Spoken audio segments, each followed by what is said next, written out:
Bagaimana kabar saudara hari ini? Luar biasa.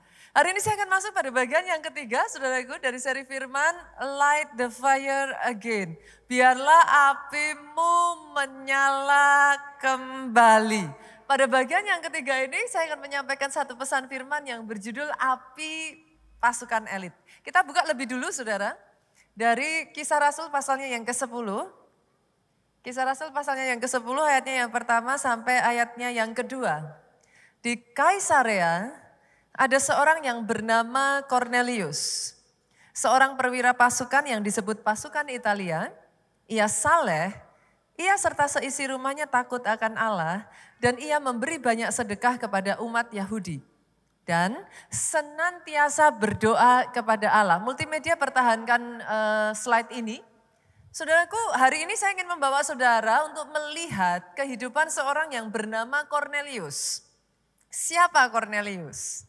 Ayat yang pertama menunjukkan bahwa dia adalah seorang perwira pasukan yang disebut pasukan Italia. Dia tinggal di Kaisarea, saudaraku. He is a centurion. Centurion itu adalah komandan pasukan yang di bawahnya membawahi setidaknya 100 orang. That's him. Turun ke ayat yang kedua, saudara, dikatakan ada satu kata-kata yang simpel, ia saleh. Dari kata ia saleh ini boleh nggak saya simpulkan bahwa berarti dia anak Tuhan. Bukan hanya dia, ayat ini melanjutkan, ia serta seisi rumahnya. Kata ia serta seisi rumahnya berarti dari situ saudara bisa melihat ada effort yang dilakukan. Karena kadang hanya satu orang, yang lain enggak. Tetapi fakta bahwa di sini ditulis ia serta seisi rumahnya takut akan Allah, berarti ini satu keluarga yang devoted untuk Tuhan. Lanjut lagi mengatakan ia memberi banyak sedekah kepada umat Yahudi. Dari ayat ini kita bisa melihat, he is a giver, Pak. Dia seorang yang suka menabur. Nanti kalau saudara baca, dari Kisah Rasul 10 ini turun sampai ke bawah, ini masih sampai ayat 48, Pak. Maka saudara akan menemukan titik yang satu ini tidak hanya disebut satu kali, tetapi again and again itu diulang. Artinya ayat ini ingin menekankan kepada saudara, yes, he is a giver. Dia seorang yang suka memberi. Dan senantiasa berdoa kepada Allah. Artinya ini orang punya kehidupan doa yang kuat. Secara profesi saudaraku, dia perwira Romawi. Dia komandan pasukan, Pak. Tetapi saya percaya, izinkan saya mengatakan ini, di hadapan Tuhan orang yang satu ini pasukan elitnya Tuhan. What do you mean, Pastor? Saya akan mengajak saudara hari ini untuk melihat. Sebenarnya sebagai pasukan-pasukannya Tuhan, berapa banyak dari saudara sepakat dengan saya, saudara dan saya bukan jemaat biasa loh. Yang sepakat aminnya paling keras. Saudara ini tanpa terkecuali disebut tentaranya Allah loh. Dan sebagai pasukan, saudaraku, ternyata beda pasukan biasa dengan pasukan elit. Ada orang-orang yang di mata Tuhan dianggap sebagai pasukan elit. Apinya menyala. Pasukan elit berbeda dengan pasukan biasa. Pasukan elit punya standar kualitas di atas rata-rata pasukan biasa. Doa saya hari ini di keluarga Allah, Tuhan menemukan, menjumpai pasukan-pasukan elitnya Tuhan bangkit atas tempat ini. Aminnya boleh yang paling keras. Tepuk tangannya boleh yang paling meriah buat Yesus Tuhan kita. Itu sebabnya saya akan mengajak saudara, saya akan menarik saudara melihat apa sih yang dilihat Tuhan dari orang ini yang membuat dia begitu spesial. Ada apa dengan Cornelius ini saudaraku? Api seperti apa sih yang menyala dalam kehidupannya? Nanti kalau saudara baca secara menyeluruh, maka saudara akan mendapat gambaran kehidupan dari seorang Cornelius. Tapi yang pertama saya akan tarik saudara melihat di ayat yang kedua terlebih dulu. Dua kata, ia saleh. Ini kata-kata yang very simple. Tapi di balik dua kata ini, ia saleh, itu terkandung arti yang sangat dalam. Banyak orang berpikir, saleh itu artinya orang baik, Pastor. Saleh itu, kalau saudara berpikir saleh artinya apa? Orang terhormat, orang yang menjaga moralnya, saudaraku, bisa? But it's not. Kalau saudara membuka di dalam Kamus Besar Bahasa Indonesia, maka saudara akan menemukan arti saleh itu adalah taat dan sungguh-sungguh dalam ibadahnya. Api yang pertama yang dimiliki seorang Cornelius, api ibadah itu menyala dalam hidupnya. Buat Cornelius, ibadah itu bukan hanya sekedar ya sesekali aja dia datang ibadah. No. Orang ini taat. Setiap minggu dia komit untuk beribadah. Bukan hanya sekedar harus datang karena terpaksa loh saudaraku. No. Ibadahnya sungguh-sungguh. Yang lain mau datang terlambat dia enggak peduli. Dia selalu datang yang paling awal. Yang lain mau chatting ngobrol kiri kanan dia enggak peduli. Setiap ibadah dia menunjukkan hatinya benar-benar fokus kepada Tuhan. Alkitab mencatat dia sungguh-sungguh. Apa yang menarik dari fakta yang ditulis dari ayat pertama dan ayat kedua tadi saudaraku, adalah ketika kita mendapati bahwa Cornelius ini seorang perwira Romawi.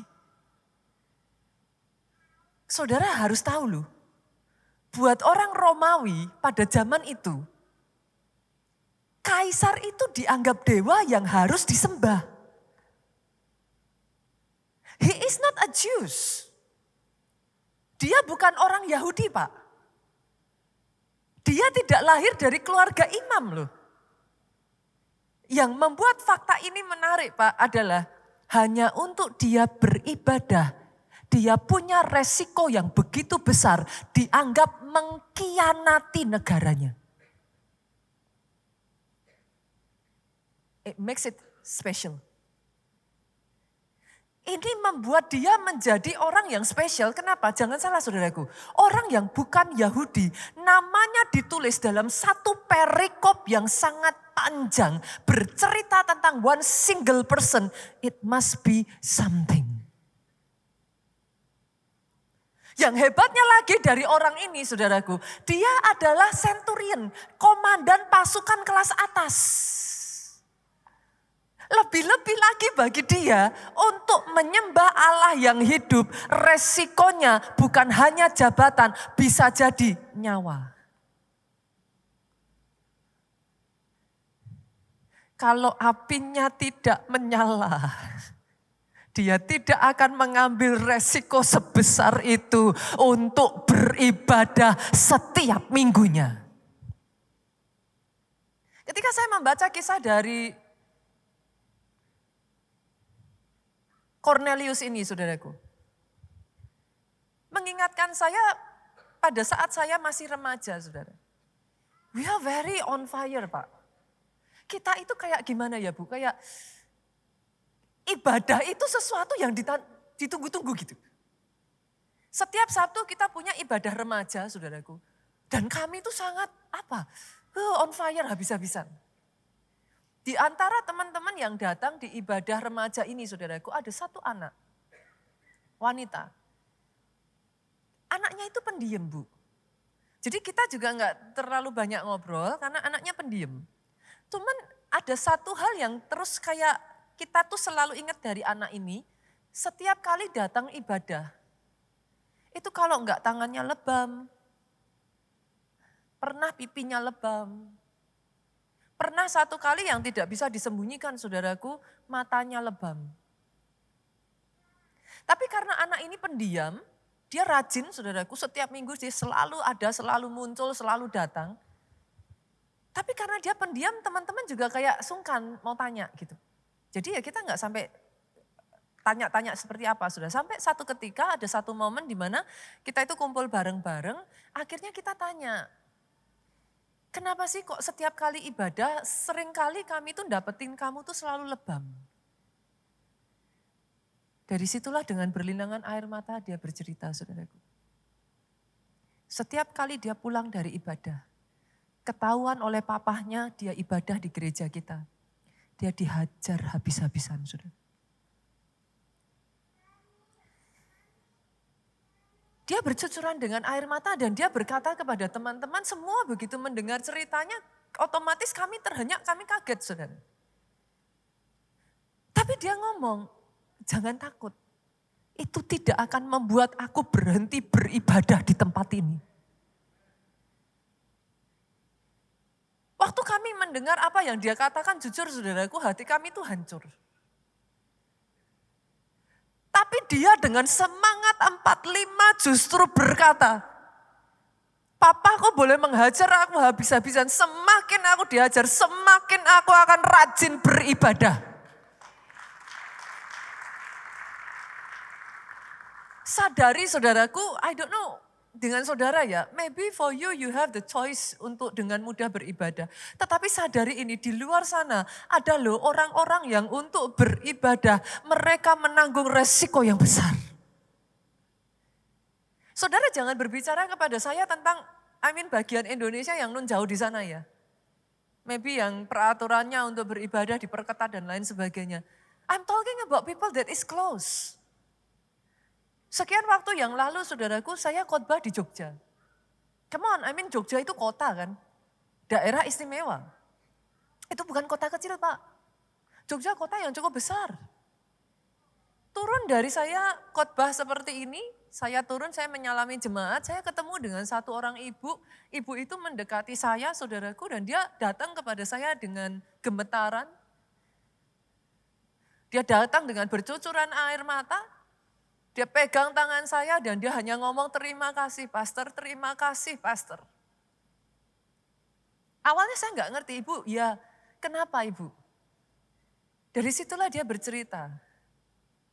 Ternyata untuk dia beribadah di gereja kita, dia berkata, setiap kali pulang beribadah dan sampai ketahuan, dia harus sudah siap dihajar habis-habisan sama suaminya. Tapi yang membuat saya takjub, saya bilang, Bu, kalau seperti itu, Ibu bisa loh. Ini saya jujur gak tega, saudara. Tapi ibu ini dengan sangat tegas mengatakan, jangan harap pastor tidak melihat saya beribadah. Suami saya tahu, mau dia hajar saya, mau dia bunuh saya tetap akan beribadah. Semakin dia dilarang oleh suaminya, saudaraku, bukannya dia nggak ibadah, ditambah porsinya ikut pondok Daud, saudara. Saya nggak habis pikir. Saya sampai bercanda sama dia, Bu, masa satu kali seminggu nggak cukup? Ini ibu tambahkan lagi, justru saya butuh kekuatan lebih, pastor. Doa saya, seisi rumah saya menerima Yesus sebagai Tuhan dan Juru Selamat. Saya tanya, terus gimana? Kalau ibu pondok Daud terus gimana? Saudara tahu apa yang suaminya lakukan? Tidak jarang karena suaminya jengkel, dihajar, diinjak, ditendang. Itu tidak berguna, saudaraku. Dia celupkan suami, maaf saudaraku, saya tahu ini it's a gruesome. Ini sesuatu yang tidak mengenakan saudaraku untuk diceritakan. Suaminya akan jambak rambut istrinya, saudaraku, dicelup-celupin ke air, saudara. And it's real. Saya tidak bercerita tentang kejadian yang terjadi nun jauh di sana. Tapi saudara tahu apa yang ibu ini katakan kepada saya? Hari itu dia bawa sepasang suami istri. Dia perkenalkan kepada saya, Pastor, ini adalah kedua mertua saya. Mereka sudah beribadah di tempat ini. Dan setelah itu saudaraku, dia melihat ke belakang, dia tarik satu orang lagi. Dan dia berkata kepada saya, ini suami saya. Saat ini kami bersama dengan satu keluarga kami beribadah di gereja ini. Terima kasih Pastor karena sudah memberikan kami makanan rohani yang membuat roh kami bertumbuh. Sehingga satu keluarga saya menerima Yesus sebagai Tuhan dan Juru Selamat. Tepuk tangannya boleh yang paling meriah buat Yesus Tuhan kita. Doa saya hari ini, api ibadahmu dinyalakan. Bukan sekedar ibadah. Yes, mungkin saudara punya kebebasan untuk beribadah. Tapi selalu ingat ini. Ada orang-orang di luar sana yang hanya untuk datang dan bisa duduk seperti saudara. Resiko yang harus mereka ambil sangat besar. Buat teman-teman, halo. Saudara yang ada di online saat ini, if you are around. Kalau saudara happen to be around Jakarta, come on. Gereja kita ada 2 tempat ibadah, kita ada di PIK, kita ada di Soho Capital lantai 11. Join us. Saya enggak mau kita jadi orang Kristen biasa-biasa. Tapi sama-sama jadi orang Kristen, apimu harus dinyalakan. Sama seperti Kornelius. Ada alasan kenapa ia disebut saleh. Ia bukan hanya orang terhormat, dia bukan hanya orang yang baik. Dia taat dan sungguh-sungguh dalam ibadahnya. Mau hujan enggak hujan. Capek enggak capek. Ibadah harga mati. Usahakan sebisa mungkin. Perjuangkan sebisa mungkin. Bangun kehidupan roh kita dari minggu demi minggu. Apinya terus dinyalakan. Yang kedua saudaraku, kalau kita balik lagi. Dari ayat ini dikatakan. Kornelius itu memberi sedekah yang sangat banyak kepada orang-orang Yahudi. Api yang kedua adalah api memberi. Ia memberi banyak sedekah kepada umat Yahudi. Dengan kata lain, saudara boleh enggak sih saya katakan bahwa ini orang adalah seorang penabur. Dia tidak melakukan itu hanya once in a while loh. Setahun sekali. No. Kenapa saya bisa mengatakan itu saudaraku? Sampai-sampai apa yang dia lakukan bukan hanya dicatat oleh si penulis. Tapi saya ajak saudara turun ya. Kita buka Kisah Rasul 10 tadi. Ayatnya yang keempat saudara. Ia menatap malaikat itu, Kornelius menatap malaikat itu dan dengan takut Kornelius berkata, ada apa Tuhan? Jawab malaikat itu, semua doamu dan sedekahmu telah naik ke hadirat Allah dan Allah mengingat engkau. Bukan hanya dicatat oleh si penulis loh saudaraku. Tapi dengan jelas ayat ini mengatakan Alkitab, malaikat yang diutus itu mengatakan lagi saudara. Saya tuh kadang jujur bingung saudara. Sesuatu yang membuat saya sedih gitu. Kalau enggak hati-hati, di kalangan orang Kristen sendiri ya saudara. Di gereja kita lah, enggak usah jauh-jauh. Dalam 1 tahun, saudara yang sudah beribadah lebih dari setahun, saudara tahu yang saya maksudkan. Kita tuh enggak pernah 1 bulan temanya sama terus. Dari bulan Januari ke Februari ke Maret, ada yang tentang keluarga, ada yang tentang, ada banyak hal saudaraku. Tapi coba tebak saudara, dari 12 tema di 12 bulan itu, mana yang paling sering diserang orang? Saya herannya ketika gereja mengajarkan tentang keluarga nggak diserang tuh. Gereja mengajarkan tentang perkara roh nggak diserang. Mana yang paling sering diserang? Kalau gereja udah ngajarin soal keuangan, persepuluhan, persembahan, itu ya saudaraku, teman-teman yang ada di sosial media udah tahu. Tangting, tangting, tangting, tangting, tangting, tangting, tangting. Disitulah saatnya saudara akan lihat wajah-wajah saya terpampang lagi. Saya tuh gak habis pikir. Yang membuat saya bingung, saya tuh sempat merenungkan, what's wrong with it ya? Karena sorry saudara, saya lahir dari keluarga yang sejak saya kecil, saya diajarkan orang tua saya, khususnya mami saya, sebagai devoted giver. Mami saya itu punya kebijakan rule ya saudara, kalau anak-anaknya dikasih uang saku, tiap bulan gak ngasih persepuluhan, habis itu. Bulan depan minta uang saku, jangan harap dikasih pak. Itu aturan di keluarga saya. Far away, maksudnya jauh sebelum saya itu jadi pendeta, saudara. Sampai detik hari ini, saudaraku, kenapa saya mengatakan mami saya ini adalah seorang devoted giver ya? Sampai detik hari ini, mami saya tuh ngomong sama saya, mau gereja ada proyek, nggak ada proyek. Mau Pak Obaja, karena di Solo, saudara, mami saya. Mau gembala sidang mengumumkan ada pembangunan, nggak ada pembangunan. Setiap bulan mami saya ngasih janji iman. Saya dibesarkan dari keluarga seperti itu. Dan saya selalu berpikir ada satu sukacita yang besar di dalam kehidupan kami. To give. Bukankah memang terlebih berkat memberi daripada menerima? Saya nggak pernah habis pikir. Coba saudara renungkan perkataan saya ini. Memangnya uang gereja dipakai untuk judi? Coba. Saya tuh kadang bingung gitu saudara.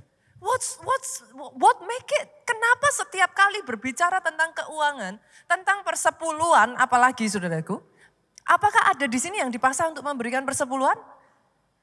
Ada yang saya cek satu-satu? Gak ada. Pertanyaan saya lagi, apakah uangnya dipakai untuk narkoba? No. Pastor, uangnya dipakai apa? Kenyataannya saudaraku, gedung ini bisa jadi adalah anugerah Tuhan. Dipakai untuk membangun rumah ibadah. Sehingga jemaat bisa beribadah dengan nyaman. Saya bersyukur ya saudaraku di Jakarta ini. Kita mengambil spirit yang ada di kota Solo. Dari gereja kita, gembala senior kita, Pastor Obaja. Solo itu kalau sudah berbicara tentang KA peduli, itu rollingannya kenceng sekali saudaraku. Ada saja kegiatan-kegiatan yang terus again and again dilakukan. Jakarta kita bersyukur kita menyusul saudara. Terus menerus kegiatan KA peduli itu digencarkan di Jakarta. Bahkan tahun ini saudara dalam waktu dekat ini saya dengan sukacita mengumumkan kepada saudara. Kita akan mulai membuka gerakan orang tua asuh. Ini sedang digodok saudara. Kita terus belajar dari Solo. Karena di Solo gerakan orang tua asuh ini sudah menjangkau sampai ratusan anak saudara. Anak-anak yang tadinya tidak punya kesempatan terbatas mereka, tetapi dari gerakan orang tua asuh banyak di antara mereka yang akhirnya mereka bisa menyelesaikan kuliah mereka dan benar-benar mereka hidup bekerja dan dari situlah mereka bisa membangun kehidupan mereka. Jakarta coming soon, Bapak Ibu, Saudara yang digerakkan, ayo join. Kenapa saudaraku? Karena yang saya tahu, kadangkala ya saudara, buat saya pribadi, ini saya bercerita saya pribadi aja ya saudara, enggak usah orang lain. Apa selalu enak toh Pak? Jadi giver. To be honest, saya berjumpa Pak dengan orang-orang yang justru orang yang saya tolong itu yang nusuk saya dari belakang.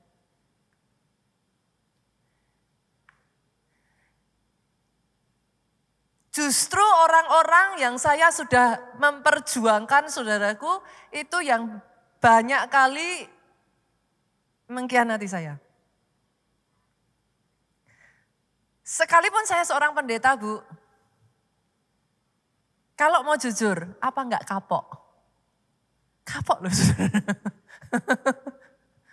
Loh, setidaknya kalau saudara tidak berbuat baik, mau ditusuk juga santai-santai aja. Tapi kalau saudara sudah melakukan sesuatu dan justru orang itu yang menusuk saudara, itu sakitnya di sini loh Pak. Ayat tadi yang kita baca tadi saudaraku, itu yang menguatkan saya sampai detik hari ini menjadi devoted giver. Ternyata pada saat saudara memberi, pemberian saudara itu diterima manusia, betul. Jangan salah loh. Saudara bilang memberi, mana pastor? Emangnya pastor lihat Tuhan terima? Enggak. Yang benar aja, yang terima manusia saudaraku. Yang sepakat katakan amin. Yang terima gereja, yes. Tapi ayat ini mengatakan, sekalipun yang terima manusia, sedekah itu naik ke hadirat Allah. Dan Allah mengingat engkau. Boleh nggak saya mengatakan ini Pak?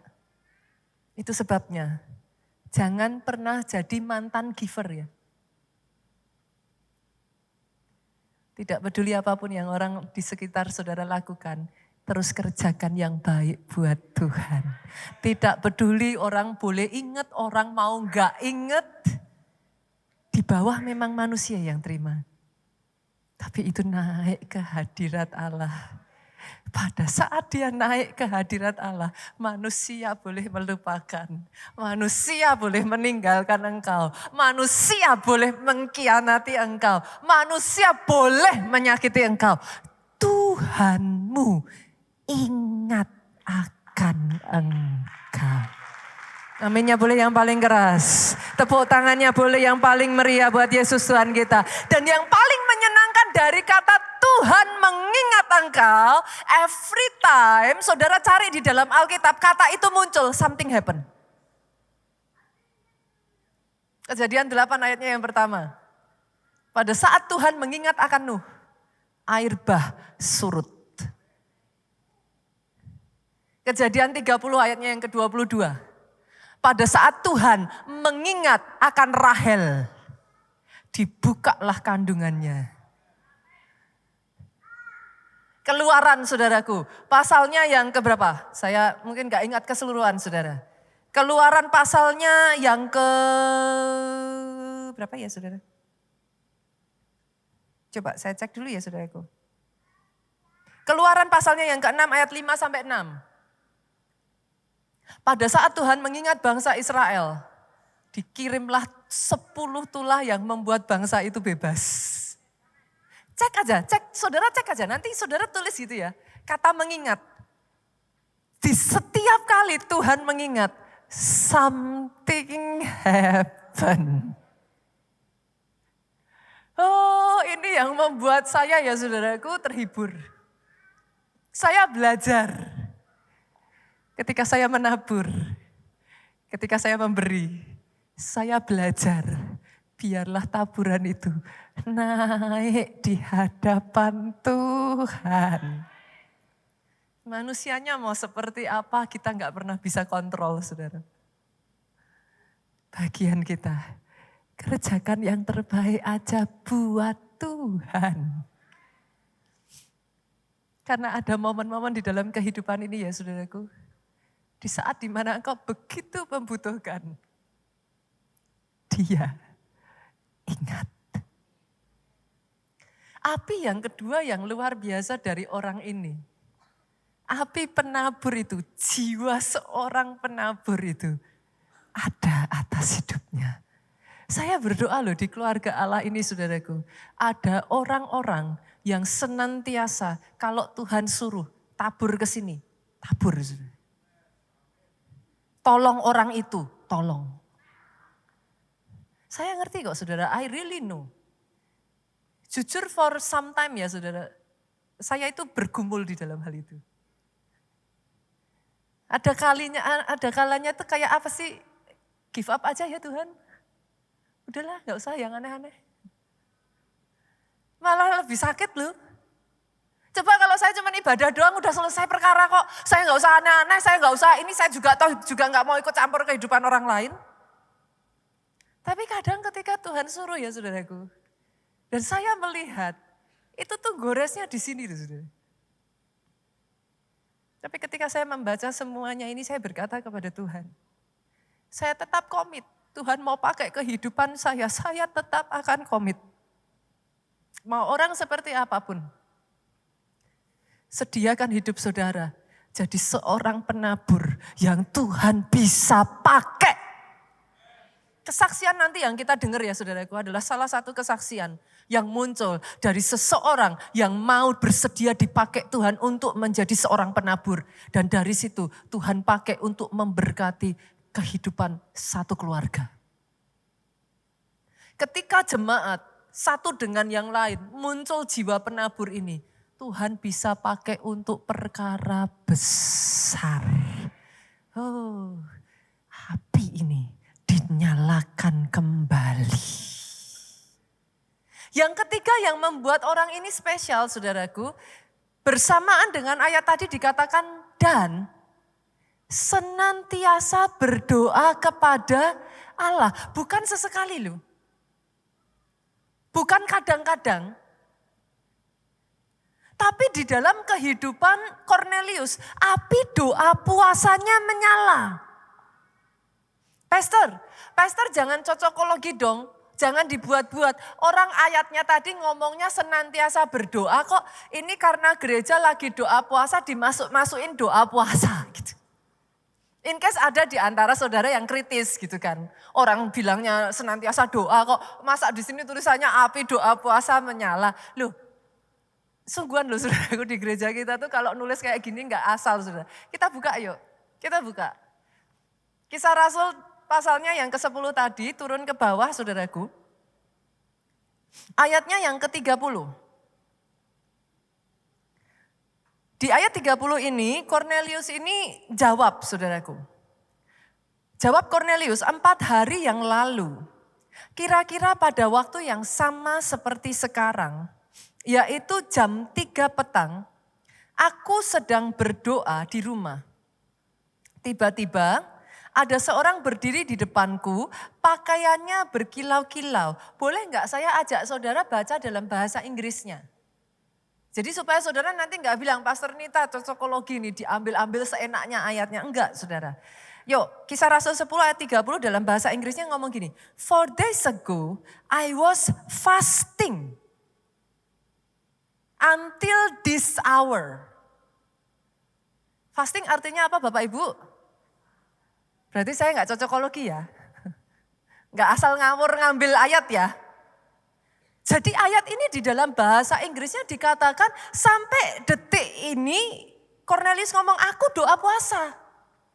And at the 9 hour I pray in my house. Nah saya jelaskan boleh Bapak Ibu. Ini just buat saudara nanti bisa dapat gambaran. Orang Israel itu membagi doa mereka itu tiap 3 jam. Dimulai dari jam 12 malam saudaraku itu berjalan. Jam 3, jam 6, jam 9, jam 12. Nah the 9 hour itu jatuhnya jam 3 sore. Mereka mempercayai bahwa itu adalah momen di mana divine encounter itu terjadi. Fakta bahwa ditulis di sini at the 9 hour artinya Cornelius ini adalah seorang devoted prayer. Dia punya kehidupan doa yang sungguh-sungguh dia ngerti yang dipercayai di orang Yahudi. Saudara. Nanti kalau saudara cari namanya Mincah. Itu the 9 hour. Di setiap jam 3 sore mereka mempercayai bahwa kalau mereka berdoa di jam itu divine encounter itu terjadi. Dan memang ayat ini berkata tepat justru di saat dia berdoa di mincahnya itu saudaraku. Dan dia berpuasa itu apa? Gerbang roh itu terbuka. Dia mendapat penglihatan, saudara. Behold, a man stood before me in bright clothing. Dia dapat sebuah penglihatan, Tuhan suruh dia untuk utus orang cari Petrus. Lucunya, saya bukakan ya. Saya ajak saudaraku supaya saudara bisa mengerti. Ayatnya yang ke-9. Kisah Rasul, pasalnya yang ke-10, ayatnya yang ke-9. Nah, keesokan harinya ketika ketiga orang itu berada dalam perjalanan dan sudah dekat kota Yope. Jadi orang suruhannya Cornelius ini sudah dekat. Lihat ini saudara, kira-kira pukul 12 tengah hari. Naiklah Petrus ke atas rumah untuk berdoa. Saudara masih ingat yang tadi saya katakan? Tiap 3 jam. Siklus yang sama ini saya lihat dilakukan hamba-hamba Tuhan di Nigeria. Dulu saya enggak nangkep, saudara. Tapi mereka mempelajari ini. They believe di jam 12 itu ketika mereka berdoa, itu mujizat itu terjadi. Pada saat Rasul Paulus di jam 12, ini nanti kalau saudara mempelajari di sepanjang Alkitab, siklus ini akan muncul terus nih. Here and there, kalau saudara cukup teliti, siklus ini akan keluar. Saudara lihat aja nanti. Kalau saudara sungguh-sungguh yang tertarik ya mempelajari, saudara nanti lihat, mereka mempercayai ini. Di jam 12, Rasul Paulus itu, Petrus saudaraku. Dia naik ke atas rumahnya berdoa dan di situ dia dapat penglihatan. Dia dapat penglihatan saudaraku, sesuatu yang bagi dia gak masuk akal. Dia disuruh waktu itu makan, saudara nanti baca ya. Nanti baca di rumah aja keseluruhan dari kisahnya. Dia disuruh makan makanan yang menurut dia gak halal gitu. Saudara harus ingat ya, pada saat itu mereka masih memegang itu ya saudara. Nah singkat cerita saudara, saya tarik lagi ya, boleh ya. Saya tarik lagi. Di ayatnya itu dia dapat penglihatan. Ayat 17 ngomong gini, Petrus bertanya-tanya di dalam hatinya, dia tuh bingung ini penglihatan mau ngapain ya. Apa kiranya arti penglihatan yang telah dilihatnya itu? Sementara itu telah sampai di muka pintu orang-orang yang disuruh oleh Cornelius dan yang berusaha mengetahui di mana rumah Petrus. Jadi perhatikan ya saudaraku, sementara di sini Cornelius berdoa dengan sungguh-sungguh. Dia bukan hanya sekedar devoted dalam doanya, dia berpuasa, gerbang roh terbuka saudara. At the same time nyambung tuh ke Petrus. Orangnya nyampe, orang yang disuruh nyari, nyampe. Tapi hebatnya ayat di bawahnya itu ngomong kayak gini, saya turun lagi ya saudaraku. Ayat 20. Ada 3 orang mencari engkau, ayat 20, bangunlah, turunlah ke bawah. Tuhan tuh ngomong sama Petrus, berangkatlah bersama dengan mereka. Jangan bimbang, sebab aku yang menyuruh mereka kemari. Itu nyambung. Sadarkah saudara, sama-sama jadi orang Kristen. Jangan hanya asal ibadah, jangan hanya jadi orang Kristen. Yang engine yang menyala dalam dirimu, hanya engine tubuh dan engine jiwa. Rugi. Karena ketika kau nyalakan engine rohmu, so much di dalam perkara roh, itu Tuhan bisa kerjakan yang mind blowing dan saudara tidak pikir itu bisa terjadi. Itu momen saudaraku, di mana segala sesuatu, langkah-langkah saudara itu seperti kayak enggak sadar tapi diatur satu-satu. Saudara itu kayak ditemukan dengan orang yang tepat. Saudara kayak tadinya pintu tertutup. Itu pintu tuh kayak tak, tak, tak, tak, tak. Semakin saya menghidupi itu saudaraku. Semakin saya amazed. Dan saya gak mau keluar dari situ. Karena everything itu seperti sudah ditata. Apa yang kita pikir di sini itu sudah way back di setting Tuhan satu persatu loh.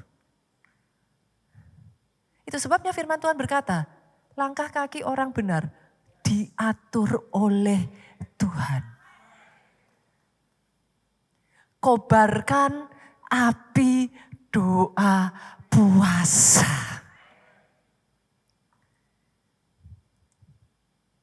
Pastor, saya udah terlanjur tuh gak puasa.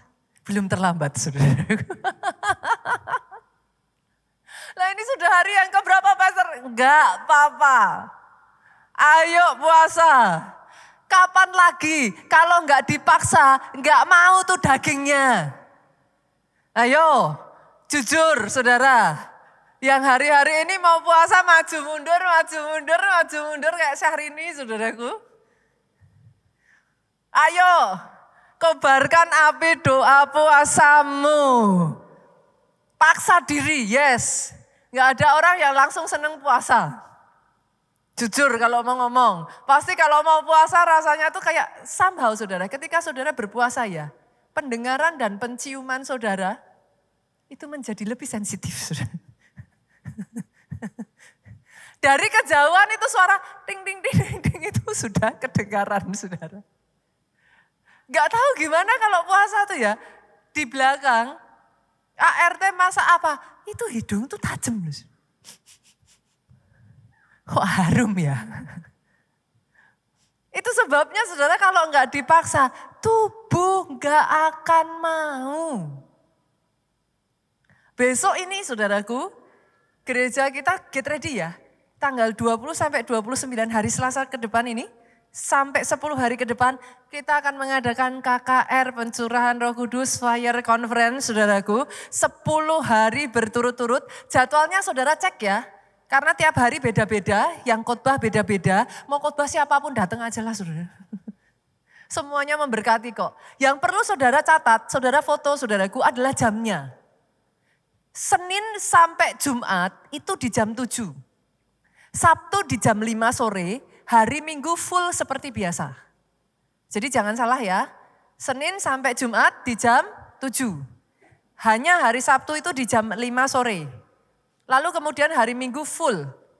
Di Soho Capital saudaraku, diadakannya most 10 hari ini ada di PIK. Tapi di hari Minggu Soho Capital dan PIK berjalan. Plus tanggal 29 itu kenaikan, sekarang udah enggak Isa Al-Masih kayaknya ya, sudah diganti ya. Nah, kenaikan Tuhan Yesus Kristus saudaraku. Itu sebabnya akan diadakan di 2 tempat ibadah juga, baik di PIK maupun di Soho. Jadi saudara hati-hati ya nanti ya. Dan saya akan curi start saudara. Saya akan curi start. Selama 1 minggu ini, Pondok Daud kita sudah dibuat menjadi Pondok Daud spesial ibadah puasa. Settingnya Pondok Daud di lantai 8M, tetapi dibuat selama jam 7 sampai jam 9, 2 jam ini settingnya berbeda. Saya mau curi start, besok Senin saya datang saudara. Boleh enggak Bapak Ibu kalau yang bisa hadir, kita bawa potluck yuk. Apa itu potluck? Bawa makanan, buka puasa bareng. Saudara yang bisa datang aja saudara. Saya enggak tahu apakah nanti akan diadakan di lantai 8M, kalau tempatnya cukup dia akan diadakan di 8M, kalau enggak cukup maka nanti dipindahkan di tempat ini. Kita makan bareng-bareng. Nanti saling sharing, tuker makanan, saudaraku bawa aja makanan. Saya sudah lama saudara jujur enggak kayak ketemu jemaat dalam setting yang lebih apa sih, simple gitu ya, lebih warm ya, lebih kecil gitu. Kadang-kala kalau seperti ini mau ketemu jemaat satu-satu itu agak susah saudaraku. Wajah-wajahnya saya apa kok, saudara siapa duduk di mana itu kira-kira terpetakan saudara. Tapi jujur kayak kita nggak bisa ya sampai ngobrol atau seperti apa tuh susah saudara. Jadi saya berpikir besok Senin kita sama-sama potluck, habis makan-makan, udah lama kan saudaraku enggak barengan seperti itu. Kita masuk jam 7 sampai jam 9 Pondok Daud, kita angkat benar-benar atmosfernya di setting, kita sudah mulai api itu dikipasin lagi saudara. Sehingga nanti masuk tanggal 20 sampai 29 saya percaya api itu dikobarkan kembali. Bersamaan dengan ini saudaraku ada kabar baik, selama Fire Conference tanggal 20 sampai 29, saudara yang mau daftar UC ini diskon terakhir. By the way tanggal 25 sampai 27 Juni dari Jakarta saja ada lebih dari 500 orang akan berangkat bareng-bareng untuk UC, saudara. Jadi kalau saudara pengen join, belum terlambat, segera aja daftar. Tunggu nanti tanggal 20 sampai 29 itu diskon terakhir, saudara. Menyala apinya, saudara. Menyala kembali apinya. Boleh sekali lagi kita kasih tepuk tangan yang paling meriah. Yang keempat, yang terakhir, saudara. Ada satu hal yang luar biasa dari Cornelius ini yang membuat, to be honest ya saudara, kalau saya baca kisahnya, the more I read, semakin saya baca, semakin saya tuh jatuh cinta sama karakter yang satu ini, saudara. Kenapa? Coba kita buka ya, Kisah Rasul 10 ayat 24. Bukan hanya dia api ibadahnya menyala, apinya sebagai seorang penabur, api doa puasanya. Ayat 24 ngomong gini, dan pada hari berikutnya, sampailah mereka di Kaisarea. Jadi rombongan Petrus yang dijemput itu sampai di Kaisarea. Cornelius sedang menantikan mereka. Dan ia telah memanggil sanak saudaranya dan sahabat-sahabatnya berkumpul. Orang satu ini nih, saya nggak tahu apakah saudara bisa mengerti apa yang saya pikirkan ya. Ini orang bukan orang Yahudi. Ini bukan apa ya saudaraku, dari keluarga imam aja enggak. Apa kurang resiko sih dia beribadah tiap minggu itu? Dia ibadah tiap minggu saja itu resikonya udah gede sekali gitu. Ini boro-boro dia ibadah tiap minggu, dia sekarang ngajakin rekan sekerjanya satu-satu. Itu resikonya tambah gede. Tapi berapa banyak yang setuju dengan saya? Orang kalau apinya sudah menyala, gak bisa di stop loh. Orang yang apinya menyala, kemanapun saudara pergi, entah gimana mulut ini tidak bisa berhenti menceritakan tentang Yesus. Kalau saya berdoa ya api seperti ini dikobarkan. Jangan hanya jadi orang Kristen biasa-biasa. Karena kalau nggak hati-hati ya saudaraku, banyak orang akan mengatakan seperti ini, pastor, kalau yang begini-begini itu tugasnya pendeta. Halo, ini orang bukan Yahudi, dia itu kepala pasukan. Orang sibuk bu. Udah sibuk beresiko dirinya sendiri jabatan, masih ngajak orang resiko double. Tapi begitu dia tahu saudara, Rasul Paulus akan datang, dia tuh gak berpikir tentang dirinya sendiri. Dia langsung mikir, siapa yang bisa aku tarik?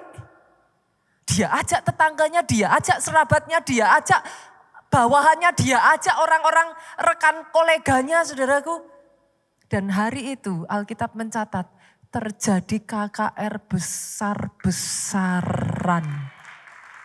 Saudara baca sampai ayat yang ke-48, nanti saudara di sana temukan mereka memberikan diri dibaptis. Ini gila orang satu ini saudara.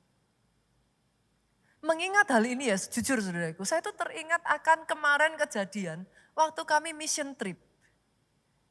Tahun lalu saudaraku, gereja kita mengadakan mission trip ke Nias.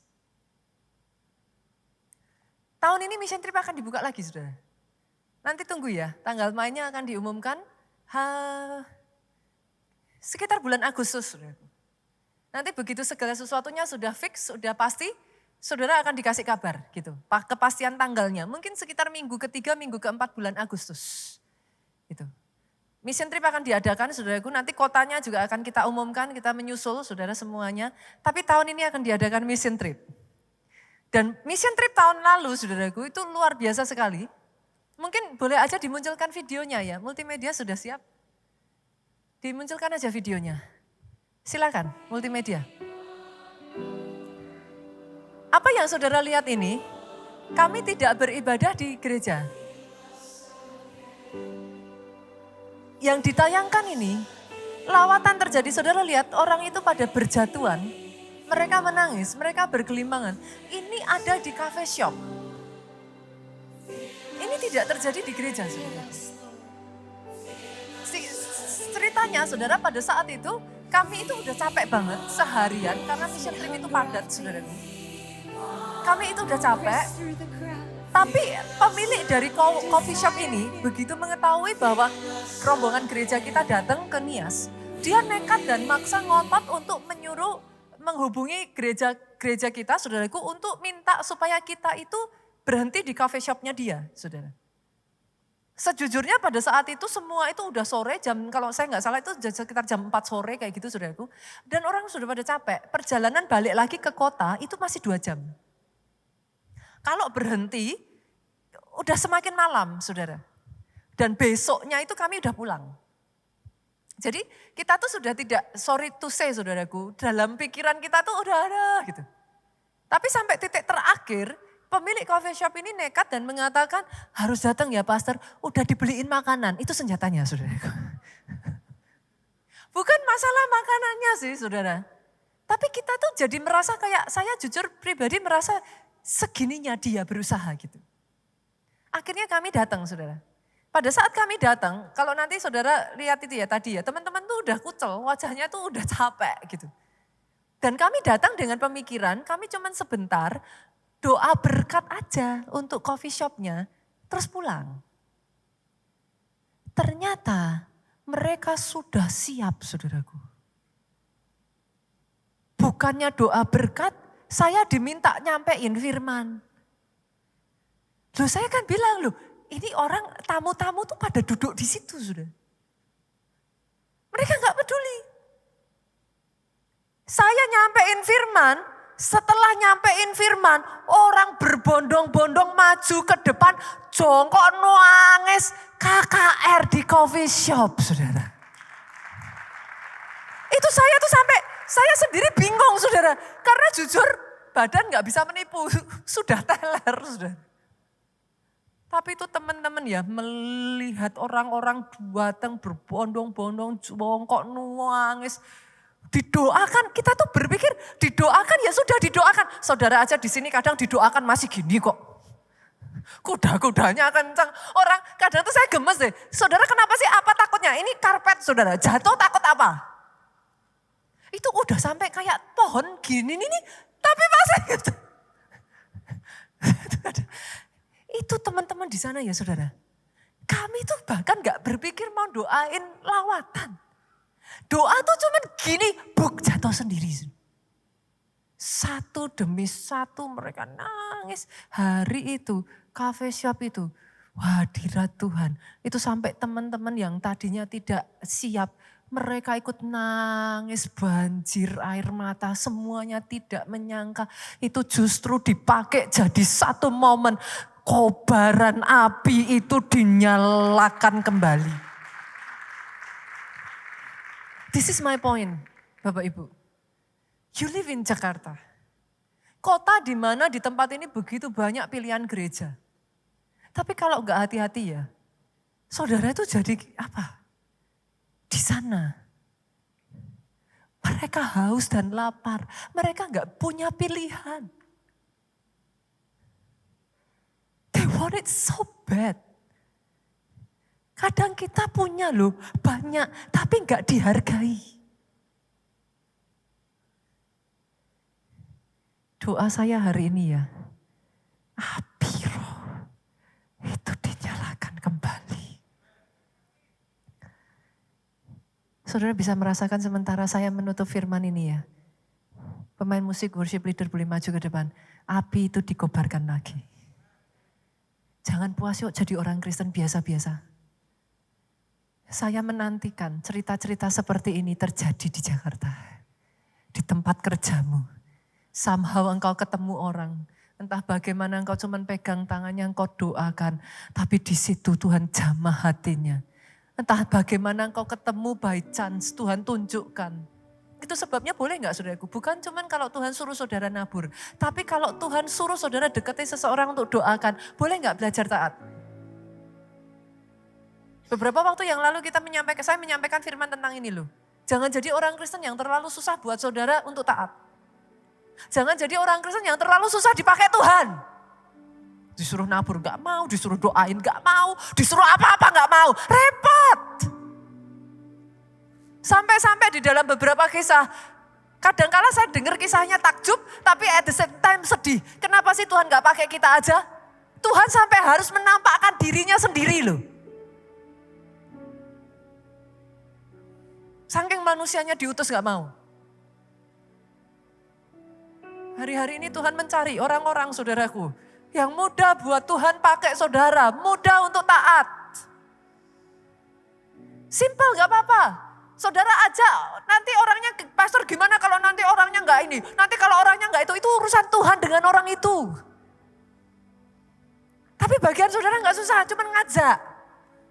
Pastor nanti gimana kalau ditolak? Belum juga dijawab. Ya sudah kalau ditolak mau apa? Tapi setidaknya kau katakan terlebih dulu. Kau ajak terlebih dulu, kau usahakan terlebih dulu. Why? Kenapa? Kadangkala kalau nggak hati-hati, banyak mulut orang Kristen yang sudah terlalu kaku untuk dibuka. Menceritakan Injil keselamatan. Saya tantang kembali saudaraku. Di keluarga Allah ini, saya berdoa kisah-kisah seperti ini bermunculan lagi. Kisah-kisah seperti ini kembali didengungkan. Kisah-kisah seperti ini kembali disaksikan. Orang-orang di sekelilingmu, dimulai dari keluargamu. Sama seperti Cornelius saudaraku. Apakah menurut saudara sebuah kebetulan dicatat di sana? Ia dan serta seisi rumahnya? No. Cornelius ini orang yang tahu. Kenapa saudaraku? Dia seorang tentara. Pada saat rakyat biasa disandra, tentara harus siap menyelamatkan. Cornelius ini membawa prinsip yang dia pakai di ketentaraannya, di dalam kehidupan rohaninya. Sebagai seorang tentara, dia harus berani berdiri membela negara, membela rakyat-rakyatnya. The same principle dia pakai sebagai tentara pasukan elitnya Tuhan. Dia harus siap berdiri untuk membawa orang-orang yang terhilang kembali kepada Bapa.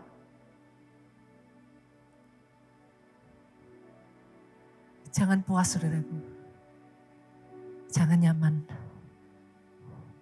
Api itu harus dinyalakan. Bangkit berdiri jemaat Tuhan. Datang di hadapan Tuhan. Yesus, Yesus, Yesus, Yesus Tuhan.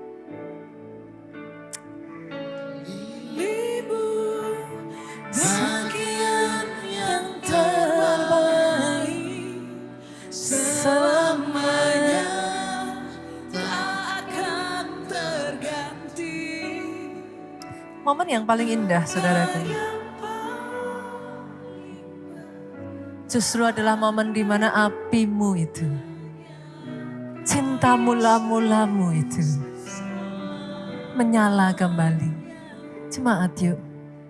Mengiringmu bagian yang terbaik selamanya tak akan terganti. Come on, come on. Tidak akan kami lepaskan. Tidak akan kami tukar dengan apapun Tuhan. Mengiringmu bagian yang terbaik Selamanya tak akan terganti. harta yang paling berharga di dalam hidup ini. Yesus kami.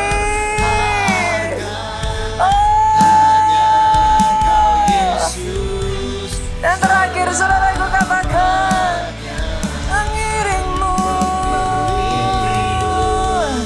bagian yang terbaik.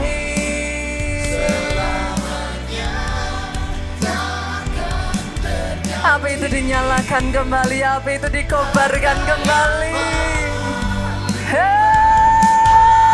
Yes. Hanya Kau Yesus selamanya, harta yang paling berharga. Hanya Kau Yesus selamanya, harta yang paling berharga.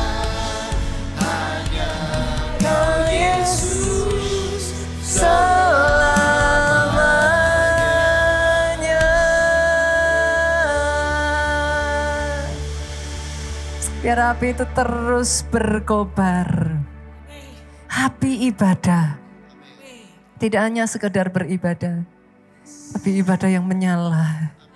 Api penabur. Kapanpun dimanapun siap dipakai Tuhan menjadi alat untuk pelebaran kerajaanmu. Alat untuk menyatakan kasih-Mu. Alat untuk memberkati orang-orang di sekeliling kami. Amin. Api doa puasa. Amin. Dibawa next level saudara. Jangan hanya sekedar jadi orang Kristen biasa. Tapi satu demi satu di dalam doa puasa, karunia demi karunia, gift upon gift, itu dinyalakan, dikobarkan. Dan api selamatkan jiwa.